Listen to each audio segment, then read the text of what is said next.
I'm your cult boyfriend. Please join me while I go through the 50 best teen movies of all time, according to Entertainment Weekly.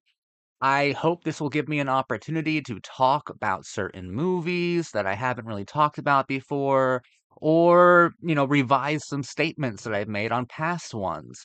I'm going to try to be like polite and nice, I guess. I've been told that my Hmm. abrasive personality is unattractive in videos. So let's redo it. Let's be really nice. Let's see how long it can last. If you don't know me, my name's Zach, and what I love to do most is analyze and deeply discuss, and also just purely nerd out over teen film and television. I also like to talk about art house movies from time to time. So even your more pretentious friends who would never admit to loving Mean Girls can pretend to enjoy my content. The 50 best teen movies of all time. Can we agree that the golden era for high school films was the 1980s? No, we can't. We can't, Debbie. How much do you want to bet Debbie's a Gen Xer? I would say that the golden era for teen movies was the 90s and 2000s, but I'm a millennial and I can at least recognize my bias. The golden era for high school films was the 1980s. It was an incredibly important period. There was so much genius, so much brilliance from the likes of Cameron Crowe and John Hughes. It was an incredible time. But the postmodern work that was done in the 1990s and the early to mid 2000s, that's masterful. That's true art. That's incredibly beautiful stuff. So it looks like they have these movies in chronological order and not in like a 1 through 50, so I can't bitch and moan about placements. So that's fine. It helps me be nice, right? First one we get is Rebel Without a Cause in 1955. I really like the movie. I have a video about it. I think that it's really terrifying to engage with philosophically because what it's saying about the baby boomer generation is outlandish, is like really tragic and ultra violent. Um, like if that's what the ethos of baby boomers was, like if Rebel Without a Cause is accurate in presenting that to me, damn, damn. And I thought millennials were self-destructive. According to Rebel Without a Cause, we got nothing on the self-destructive drive that was present within the baby boomer teenage experience. It's great. I mean, James Dean is an absolute legend. Absolutely. I love Sal Mineo. I love Natalie Wood in the picture as well. They actually remind me, those three remind me of like a very primitive version of the trio that we'd see in Ferris Bueller's Day Off, of Ferris, Cameron, and Sloane. James Dean, Natalie Wood, and Sal Mineo feel to me very similar, like archetypally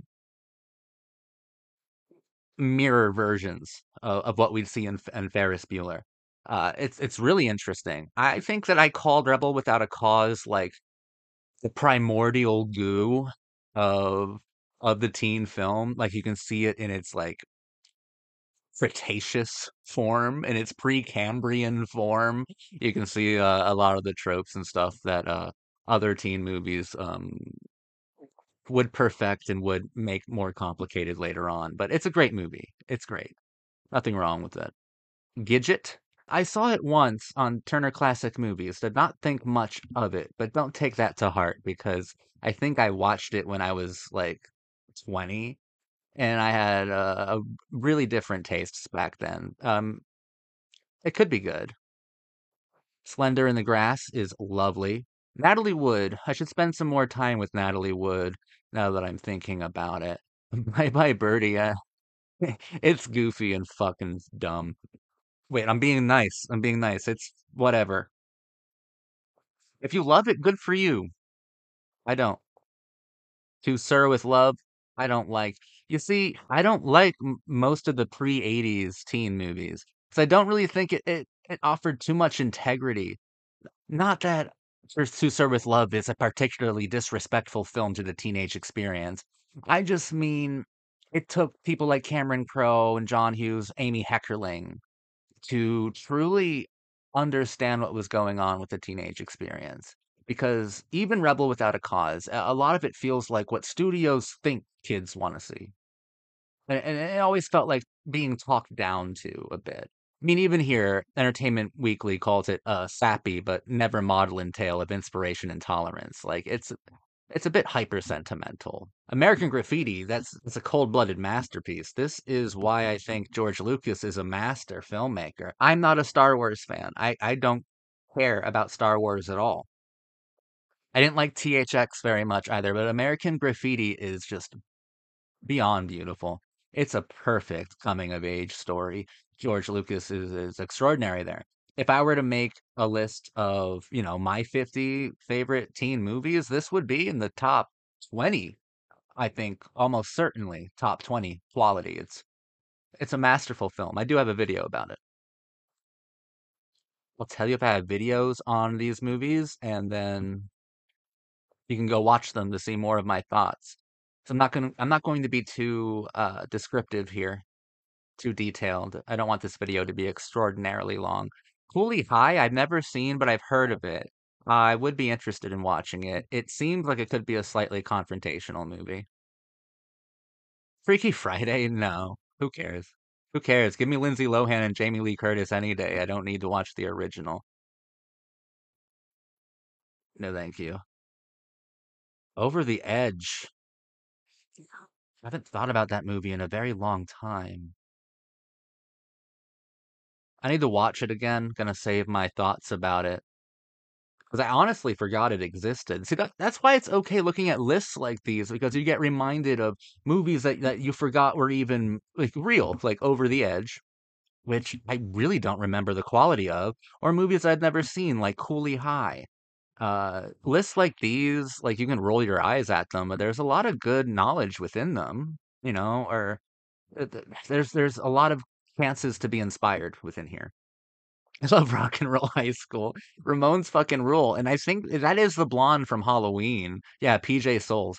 Yeah, she was awesome, dude. Like this movie fucking rules. I love the Ramones. I think that's a prerequisite to enjoying Rock and Roll High School is you have to love the Ramones, which I do. So that's nice. I love that movie. I can't analyze it. Well, I guess I can analyze the concept of Rock and Roll High School, but that would take all the fun away from it. So I don't want to do that. Grease, I'm really harsh on Grease. I call it momcore. I think it's everybody's mom's favorite movie. It's the Matchbox 20 of movies. Matchbox 20 is what I call a momcore band. If you really like Grease, I think it just means you really love your mom, which is fine and good. I think that Grease is campy as fuck. I don't really take it seriously, and you shouldn't take it seriously, but it's also viewed as like a watershed moment in like musical teen cinema, which sucks because how you're not gonna get movies like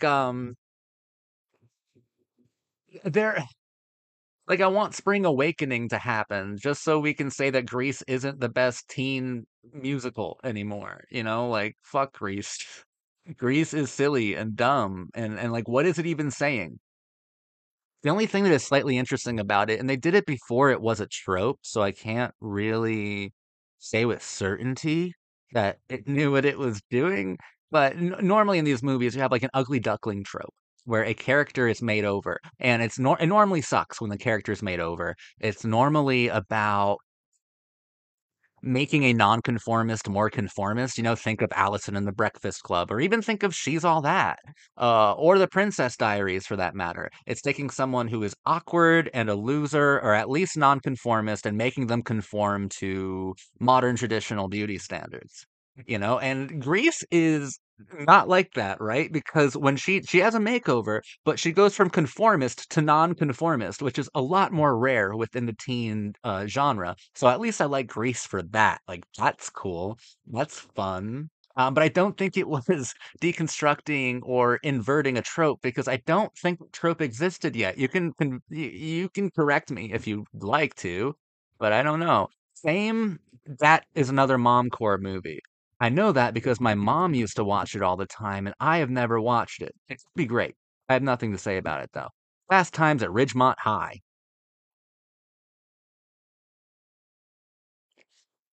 Fast Times at Ridgemont High. Now, here we go.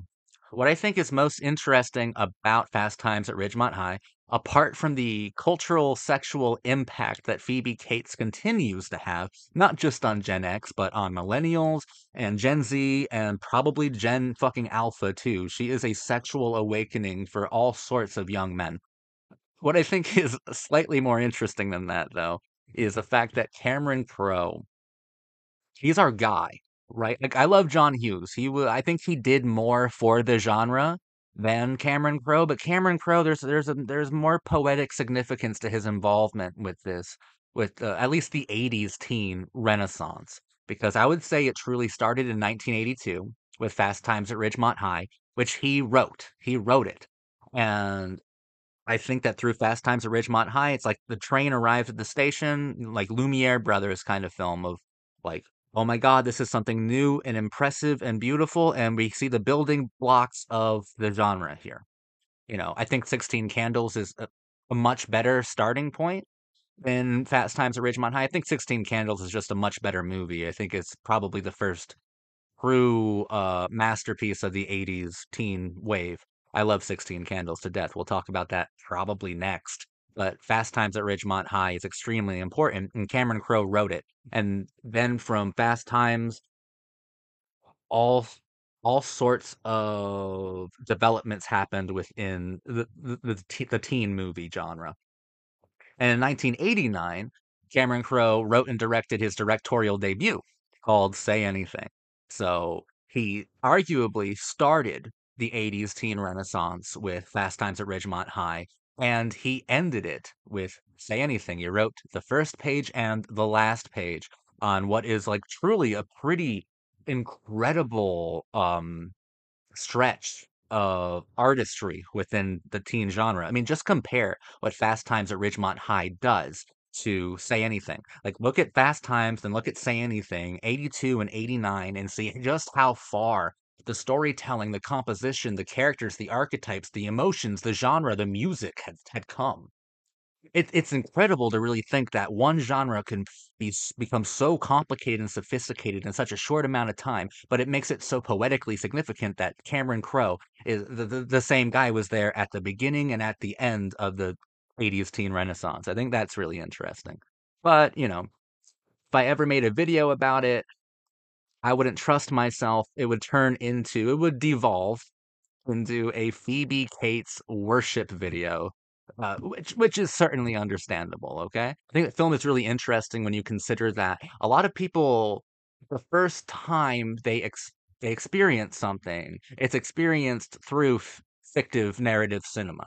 And sometimes it's the only time that they are exposed to something. Hopefully, the only time that I ever see like brutality and torture, right, is cinematically. I don't ever want to see that in real life. But there's a lot of responsibility on films. I think a lot of power on films that we don't really like associate with films, but and also don't recognize because I think for most of us, the first time we ever see eroticism, the first times those are really like stirred within us with a physical body to associate it to, or like the first time like you ever see the female form or the male form, it's normally cinematically. Now, of course, we see that in our real lives later on, but like that is such an informative moment. And Phoebe Cates, I think, is so legendary because she was so incredibly informative. I think she was the first exposure to startlingly sexy female form. Like a lot of kids' first exposure to that kind of explicit sexuality was there, and I think that that's really interesting and lovely to think about too. Like there's a lot of power associated with Phoebe Cates as this kind of teen idol, as this symbol within cinema itself. Like there's a lot of things worth investigating within Fast Times, but almost all of it doesn't really have to do with the movie. The movie does do interesting things, but I don't think it does interesting things very well. I think that it's like The impact of Phoebe Cates taking off a red bikini top, like that's the most interesting thing about the movie. I'm not like no cap, I'm not even joking. I think there's like philosophy and cultural impact in there. And then the second thing is Cameron Crowe's involvement within this renaissance of 80s teen movies. Amy Heckerling did well with composition, but it's not until 16 Candles that I think we got a true masterpiece that stood on its own, right? Valley Girl, I understand why a lot of people love Valley Girl. I'm not one of those fans. I think it's okay. I don't have much to say about it. The Outsiders is really good. All right, it's a great Francis Ford Coppola film. He, I think, compared it to Gone with the Wind, and it compositionally does feel a lot like Selznick. I love the film, actually. I think it's one of Francis's best films. It's his best film outside of his 70s work, easily. No contest. I think it's a gorgeous movie, and it's one of the few teen films that is like hyper focused on masculinity that I think understands masculinity, but understands like both the tragedy of masculinity and the virtue of it as well. I think that it's one of Coppola's best. Like he's intensely good there. It's wonderful film. I think Footloose is so cool. Was obsessed with that movie when I was a kid. It's just campy goodness now. You know, doesn't have as much power for me now. But I really liked Footloose. Come on. Like I can be the most pretentious fuck in the world sometimes, but if you put on the scene of him dancing in that fucking warehouse or whatever to you could never ever hide your heart, girl. Like I'm like no, this is cinema. Fuck Jean-Luc Godard, fuck Jean Renoir. Footloose, Kevin Bacon, that's cinema. So yeah. Yeah, and Sarah Jessica Parker was fucking adorable in Footloose, underrated character. Back to the Future. This is the part that normally shocks people who I meet in real life and like through the channel. Back to the Future, I've never watched. It's my largest blind spot, I suppose, but I also don't feel like I need to correct that error. I think I know everything that happens in Back to the Future. Same with Back to the Future, like 2 or whatever. I'm not interested in it. It doesn't. I don't know. I don't care. I don't care that I haven't seen it, but I haven't seen it. My family just never owned it. No one in my family really liked the movie. It's weird. I went on the Universal ride quite a few times when I was a kid, but I had nothing to like associate what I was seeing to. You know, like the experience was cool, and I knew the characters of like Marty and Doc like through cultural osmosis or something, and I know what happens in all these fucking movies. I've never watched it. I've just never watched it, and now I feel like I just don't even have to.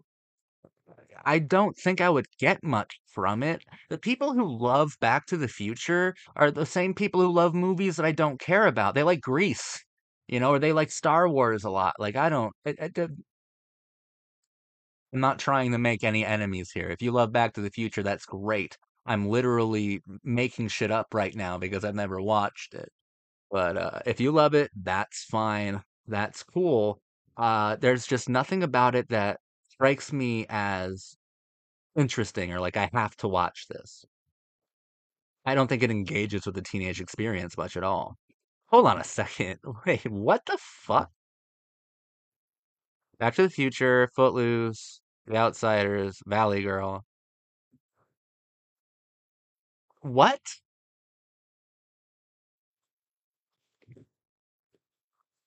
Oh, okay, we have some problems. Okay, I got an axe to grind all of a sudden. Very unexpected axe to grind, by the way. Like, what fuck? Are you fucking kidding me right now? The Breakfast Club, 1985. The 50 best teen movies of all time, and 16 Candles isn't here? Were you afraid of, like, John Hughes' supremacy over the list? He deserves to be here, like, 5 fucking times. Wait, no. There's no reason why 16 Candles isn't here, and yet fucking To Sir with Love or Gidget, or whatever the fuck that movie was, is here. Bye Bye Birdie should not be here. 16 Candles should be here before, if this is a top 50, before like fifth. fucking 45 of these other movies. Like, no. 16 Candles isn't here. I think 16 Candles, if you want to talk about building blocks of the genre, is the most important film within the genre. It's the most instructive. I'm sorry. Like I am genuinely shook. I am not well right now. I was trying to be nice, and you snub 16 Candles? Like how do you snub 16 Candles? That's like an obvious that's you should do that one. There's no reason why you shouldn't do that. What's wrong with that one? Are we being like incredibly fucking PC right now? Are we honestly doing that? Because I can't think of a single way that that film did not inform culture, cinema, the young girls who felt like they were fucking invisible until John Hughes came around and gave them integrity through a cinematic moment. You serious? 16 Candles deserves to be here. I'm thinking of all the reasons why it's not here, and it's either because you didn't want to have too much John Hughes, or the foreign exchange student thing is just too much for fucking 2024 or whatever. Whenever this fucking list was made, the 2020 is the handle. Are you stupid? The Breakfast Club deserves to be here. It's perfect. But like, okay, to me, it's the same level as if you snubbed the Breakfast Club, that's the same kind of craziness as snubbing 16 Candles. Where the fuck is 16 Candles? This list isn't even serious. It's so unserious right now. John Hughes, fucking directorial debut. You don't have that? His first foray into the genre, you don't have? Oh, you're stupid. Oh, this is so fucking no, this is gross at this point. I love The Breakfast Club. It's great. I don't think it's overrated at all. I think it completely lives up to the hype. It's a magical fucking movie. It works so goddamn well. And The Breakfast Club, we wouldn't have the postmodern art, teen art of the 90s without it because the Breakfast Club, just like 16 Candles, instructed the postmodern deconstructionists of the WB in the art of refinement, the art of revision, the art of reinterpretation. The Breakfast Club gave so many 90s filmmakers and storytellers not only the license to deconstruct social hierarchies, but also the ability to be as creative as you possibly can with playing with pre-existing tropes. Like it gave us tropes to play with until the end of fucking time within the genre. Like we're still mining, the geek, the basket case, the princess, the criminal. We're still mining these archetypes for gold, and there's still gold within each and every one of them. Thank you, John Hughes. 16 Candles was also fucking masterful and just as significant, if not a little less artful, like The Breakfast Club is genuinely gorgeous beyond compare. 16 Candles should have been here. Am I stupid? I have to like take one more look. Like, did I skip it? No, you're just an idiot. This list is just bogus. River's Edge is good. Love Crispin Glover. Love Ione Sky from Say Anything was in it. It's good. It's a little darker. It's a little bit more rebellious, and that's nice. That's a good one. Pretty in Pink. That's my favorite thing that John Hughes was ever a part of. I think Pretty in Pink. This would be top three for me. Like certainly would be top three greatest teen movies of all time.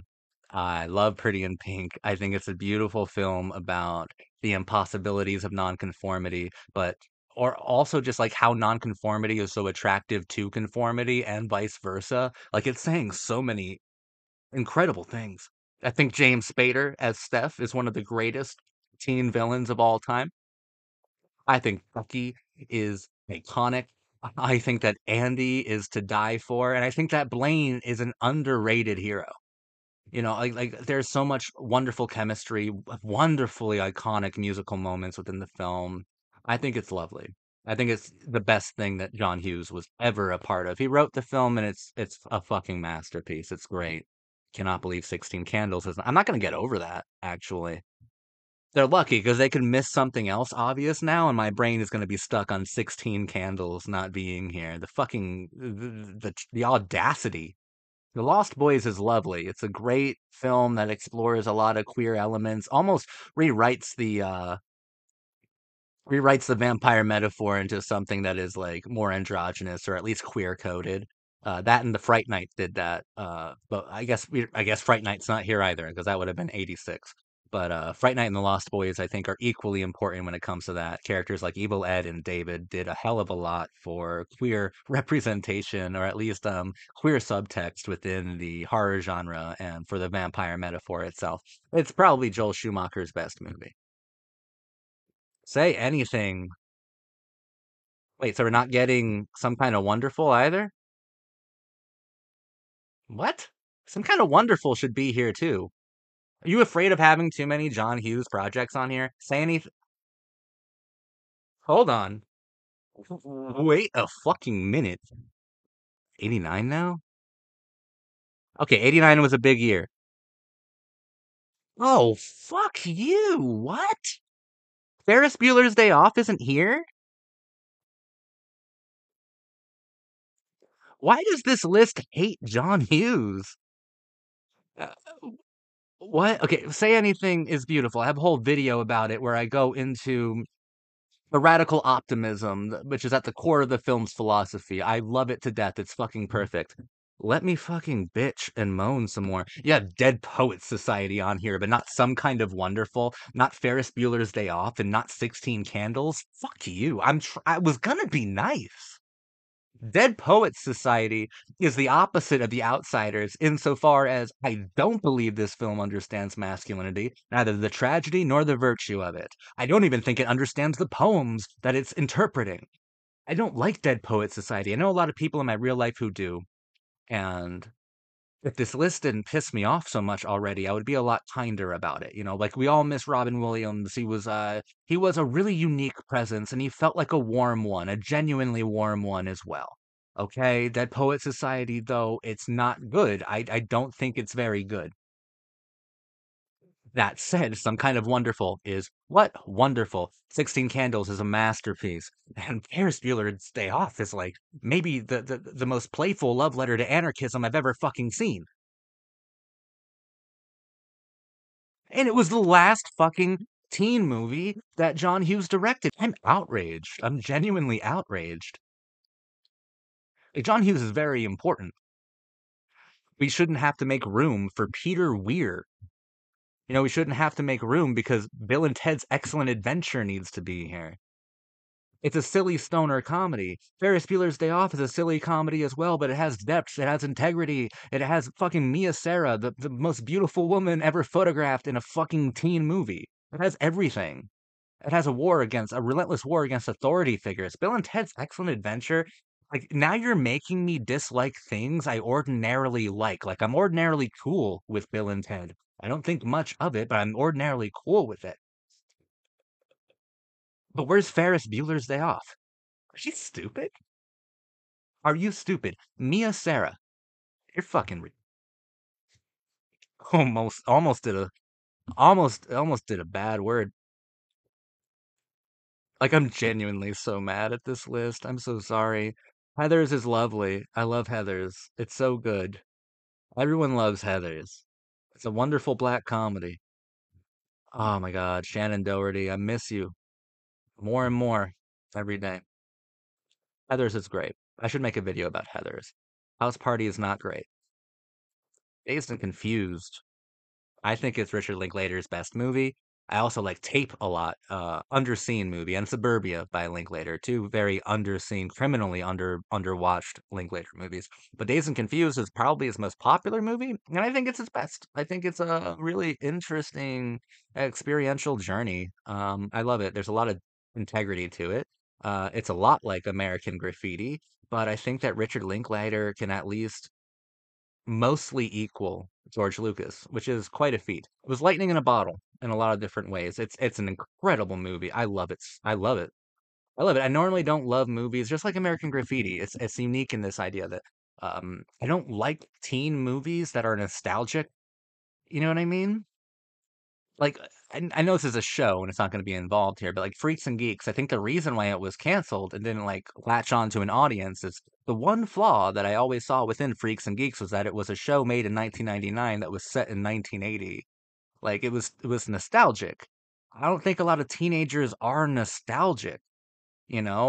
Like for a generation that they had nothing for their parents' generation specifically. I don't think they're nostalgic for the generation of their parents, you know, which is what this like kind of 20-year later crap is, you know, like I don't think any teenager is nostalgic or wants to have lived wants to have gone to high school with their parents. And that's kind of the environment that Dazed and Confused, American Graffiti, and Freaks and Geeks would take place within. I'm normally not a fan of nostalgia within coming of age because I think that coming of age should be like pretty immediate. I think that the teenage experience is a very urgent one, and I think that coming of age stories are normally pretty immediate, or at least they work best when it feels present, you know? I think nostalgia, like setting it 20 years before just provides like an extra hurdle for people to have to jump over. And also when it's nostalgic, I feel like it's not really made for teenagers as much.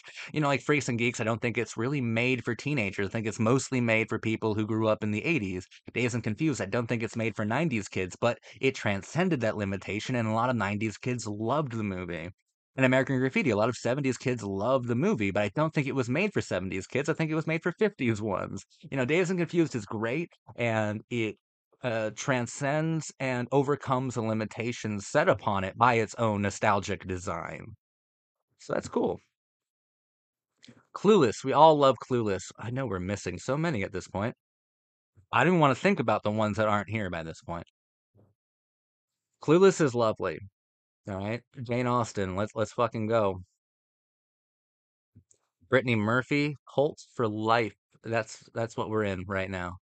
I love Clueless. Should make a video about it. It has a surprising amount of richness and complexity to it. It's still a very funny film. Like its humor should be studied. It's pitch perfect in that regard. We're already to 98.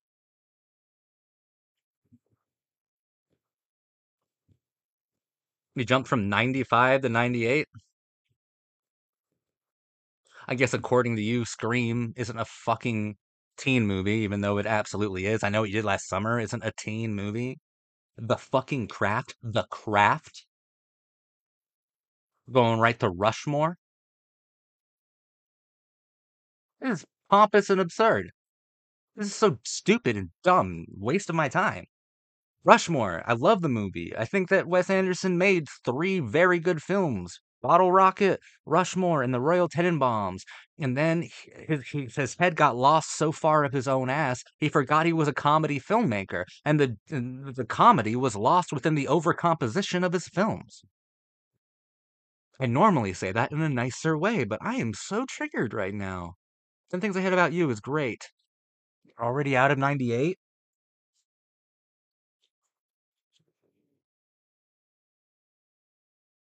We're in 99 now. Cruel Intentions has to be here.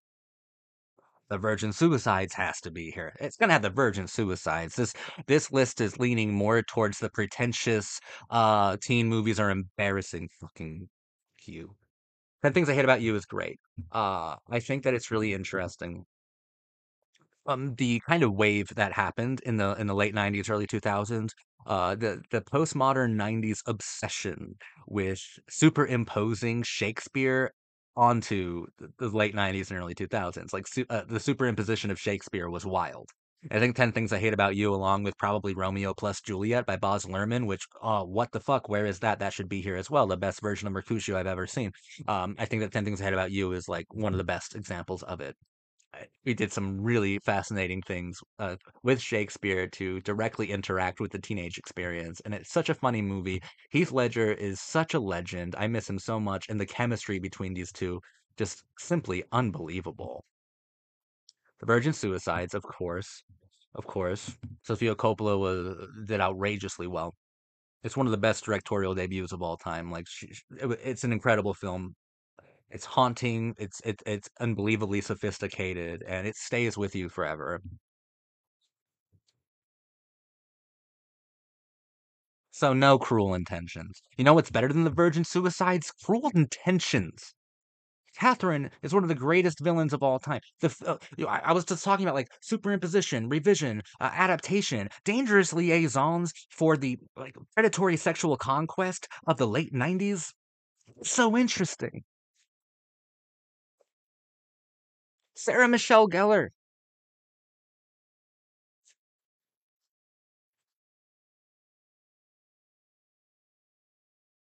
What the hell? What the hell, dude? The faculty is not here either. No big deal. Fuck you, list. I love the faculty. Jawbreaker? Did we skip over Jawbreaker? Jawbreaker wasn't here. Jawbreaker is better than Heathers. This person with their stupid '80s obsession, and then the gall not to include the greatest '80s, like fucking no 16 Candles with Ferris Bueller. Fucking some kind of wonderful, you idiot. I love Bring It On. Gabrielle Union is incredible in the film. I think that if there's one massive flaw, or there are a lot of flaws the teen films in the '90s and 2000s. I'm not gonna pretend as if there aren't, but I think that the most noticeable and most unforgivable flaw is within the treatment of black women. Actually, the black characters. Gabrielle Union. She appeared in Bring It On. She appeared in like She's All That. She was even in Love and Basketball, which where the fuck was that? That should have been here too. Love and Basketball is masterful. I'm just losing my fucking mind over this list. The point is, Gabrielle Union should have been a megastar. Like she was incredible, and she was probably the best part of Bring It On. And this is coming from a fucking Eliza Dushku simp to the fucking end of time. And I'm telling you, Gabrielle Union was the best part of Bring It On. And people like Gabrielle Union and Bianca Lawson. Bianca Lawson even more so, especially when we're talking about television. But Bianca Lawson was in Save the Last Dance as Nikki, who was an incredible character. I think that I think that it's a robbery to art. I think that it's a travesty. I think it's very tragic and stupid that Bianca Lawson wasn't a superstar, wasn't an A-lister. I think she's the most beautiful woman who ever lived, and I think her acting ability was off the charts. And I will never forgive the genre that I like most, the coming of age and teen genre for film and television. I'll never forgive it for treating Bianca Lawson's characters so carelessly. 'Cause she was perfect in every fucking thing she was in. Gabrielle Union, I think, fits into this in the sense that she didn't have to be like the fifth supporting character in any of these. She could have been the star of so many of these movies had we lived in a slightly different era.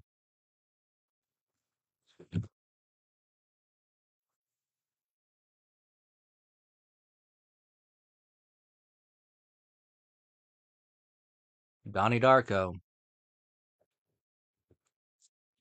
It's weird. This is like it's a list that's trying really hard to be pretentious but doesn't know how. Like kids should have been here, right? Harmony Korine's film, like kids should have been here, but it's not. Donnie Darko's here, doesn't deserve to be.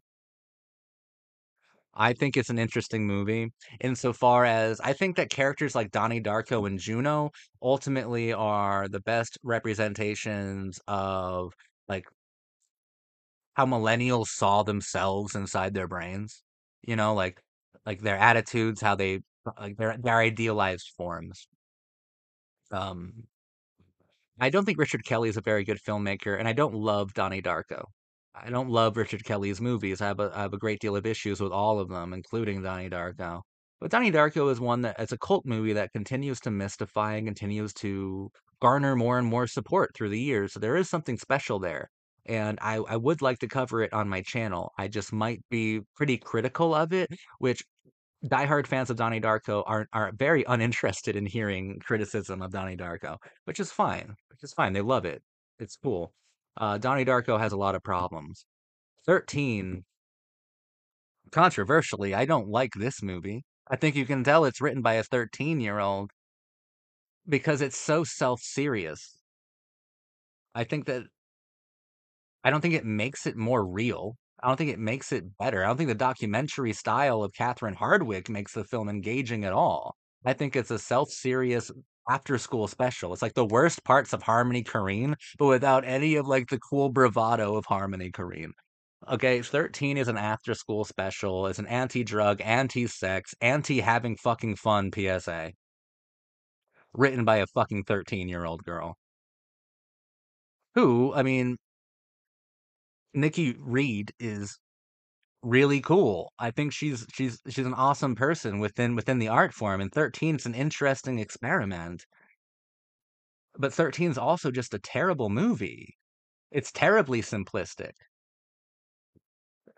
I I'm I don't I never watched teen movies for the realism. I don't think people watch movies honestly for the realism. We wouldn't watch movies if that was the case. Like I don't care if a movie is realistic, and also realistic doesn't equal gritty. Like all of our concepts of realism are derived cinematically. Like that's a much larger philosophical discussion I don't feel like fucking having right now. But I don't think we go to teen movies for realism. I think that most of it is our idealized forms challenged, confronted, and sometimes they win and sometimes they lose miserably. But it's idealized. All cinema should be. 13's overrated.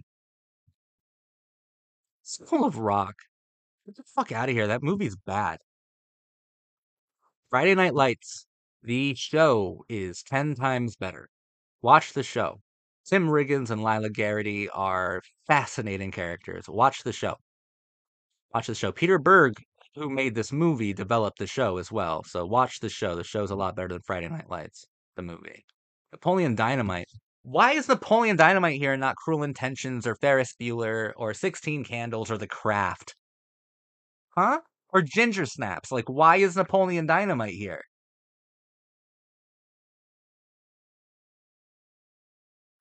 Or But I'm a Cheerleader. Come on, give us some for the queer canon. Fuck out of here. Mean Girls? Hell yeah. I love Mean Girls. No argument here.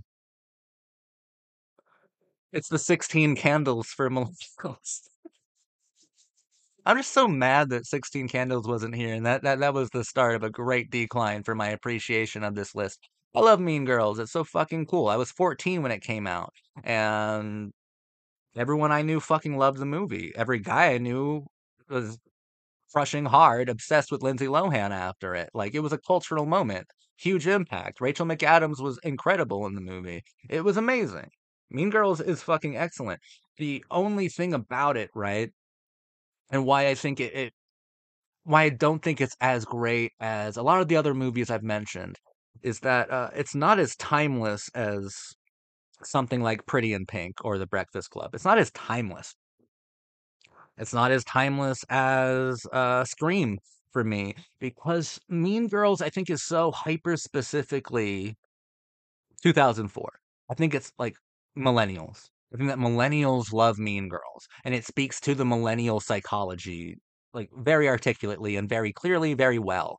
I don't think it transcends generations like The Breakfast Club and Pretty in Pink and 16 Candles too, jackasses transcends generations. Ferris Bueller certainly did that. The Craft does that. Cruel Intentions does that, like transcends generations. I think that Mean Girls, and there's nothing wrong with this, is so emblematic of the millennial mindset that I don't think it engages well with Gen X, and I don't think it engages properly with Gen Z or Alpha, which is fine. It is like the millennial movie. It's our movie. I don't think it's as timeless as a lot of other films. You know what? Carrie should have been here now that I'm thinking about like other kind of timeless teen movies. Carrie should absolutely have been here. They neglected you. Don't you know what happens when you humiliate Carrie White? Oh, Brick, shut the fuck up. This movie sucked. Ryan Johnson has made an entire career out of taking the piss. It's a satire of both neo-noir and the teen genre. Ryan Johnson has no respect for anything. Remember, I don't give a fuck about Star Wars. This is coming off of my view of Brick and some of his other materials. Brick. Brick could have been so cool. High School Musical, now you're just having fun, I guess. Now you're just joking around. High School Musical's cool. It's a great movie for fucking tweens. This movie was not made for teenagers. It was made for children. This is a children's movie. Super bad. Um, it's all right. I got no complaints with Super bad. I have no issue with it being on a top 50. I think Booksmart is better, and those two films are compared to each other all the time for the obvious reason that they're incredibly similar. And also, I just learned a few months ago that Beanie Feldstein was Jonah Hill's actual sister. Like, you can't get mad when people compare Booksmart to Superbad. Then there's a blood relation. Beanie Feldstein's a lot better than Jonah Hill. I'm very impressed with what I've seen from Beanie Feldstein so far. So I hope Booksmart's here. I like Booksmart a lot, but Superbad's fine. Juno, I love Juno. It's great. Diablo Cody's wonderful. Elliot Page made Juno such an interactive character. Like I said, I think Donnie Darko and Juno probably even more so. Juno is very important to millennials, and I think understood millennials so well. Like Juno was such a perfect character. I love her to death. What is it? I was like, what was I gonna say? People hate Diablo Cody, right? Because of her writing style, which I actually like. I think it people don't like her mostly because of her use of jargon or vernacular for her language, but I like it. I don't think it's particularly realistic or cool. I think it provides an interesting syntax or rhythm because comedy, Amy Sherman Palladino, showrunner of Gilmore Girls, talked about comedy in a way that like I've never heard someone talk about it before, and it really made me think differently of comedy. In that Gilmore Girls honored the beat of comedy. That comedy dialogue has a beat, and you must always honor it. You must always honor the beat thematically, verbally, rhythmically. You must honor the beats of comedy. And I think Diablo Cody wonderfully honors the beat of comedy, like within the same kind of way, at the same degree and caliber of an Amy Sherman Palladino. So I think that's cool. Fuck you. No, I don't like that remake of Hairspray. I haven't watched the to-do list. That's Aubrey Plaza though. From Porky's to American Pie wasn't here. Shannon Elizabeth. Justice for Shannon Elizabeth.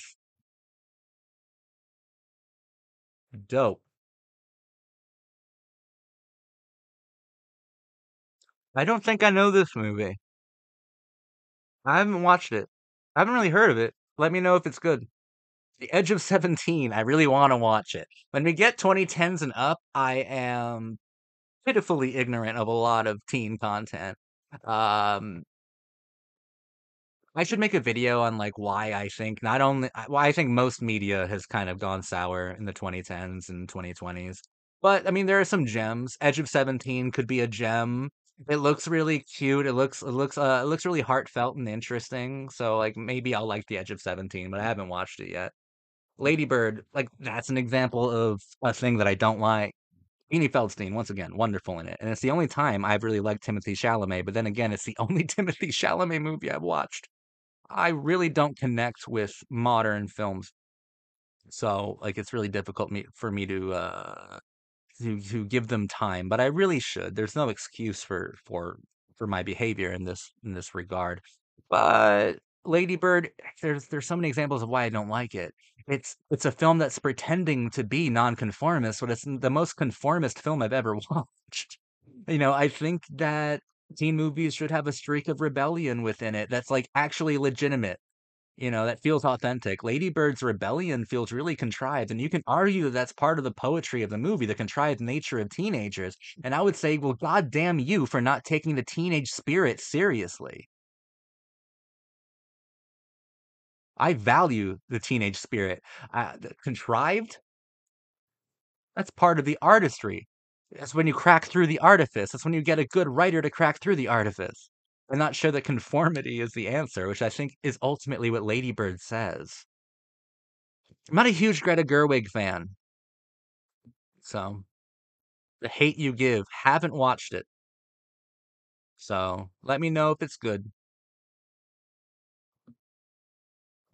Eighth grade. Eighth grade's interesting to me. I think it's okay. I think it's okay. An interesting debut from Bo Burnham. What I find most interesting is that not only for a directorial debut, but also a teen movie. Both debuts and teen movies are similar in the respect that they're very often very sentimental and self-reflective and almost autobiographical on behalf of the filmmaker. Look at 400 Blows or any number of directorial debuts, and especially teen movies. It's easy to be very nostalgic when you're making a teen movie, like nostalgic for your own childhood. Now, you can be someone who's a genius like Kevin Williamson and use Dawson's Creek to be nostalgic for your own childhood, but you never feel like it's nostalgic for his childhood because he makes it so current and of the now and so postmodern and beautiful and wonderful and romantic. Or you can do what Bo Burnham did, and I think remove his experience entirely from eighth grade, and we get something that's like really purely speaking to eighth graders in 2018. I don't think it's sentimental. I don't think it's self-reflective or self-referential. And I think that takes a lot of skill, especially for a first-time director to pull off, and a young first-time director at that. It's not a bad movie. And there are some interesting compositional choices, like I just heard. Booksmart, cool. I like Booksmart a lot. It's really good. I think it's better than Superbad or whatever. I'm so pissed off right now. So mad. Are there any There's no honorable mentions. This is a stupid ass list. Fuck you.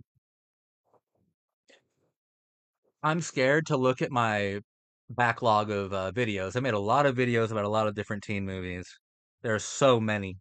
So many that just are not here. This list is so bad it's disturbing, actually. Like, are these the teen movies that are like safe to watch now, that are like socially acceptable to watch, not only politically, but like artfully? Like you won't get made fun of for watching these movies. Like this list just is disingenuous to me. It's a disingenuous list. I don't like it. I don't buy it. Stupid ass list. Fuck this list. Remember at the beginning when I said I was going to be really nice? It lasted for a good amount of time, right up until they decided not to put 16 Candles on a list of the 50 best teen movies of all time. And it was at that point Entertainment Weekly knew they had fucked up. It just got worse from there, man. Like, what the hell? What the hell was that? Love and Basketball is a pretty big snub as well. Anyways, I like teen television more than teen movies. I think that Gossip Girl is better than anything on that list. I think that Buffy the Vampire Slayer better than anything on that list. Dawson's Creek better than anything on that list. One Tree Hill better than anything on that list. I love teen television so much more.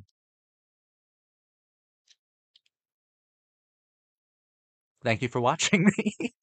I've been your cult boyfriend. Remember to like the video, subscribe to the channel if you've been lurking.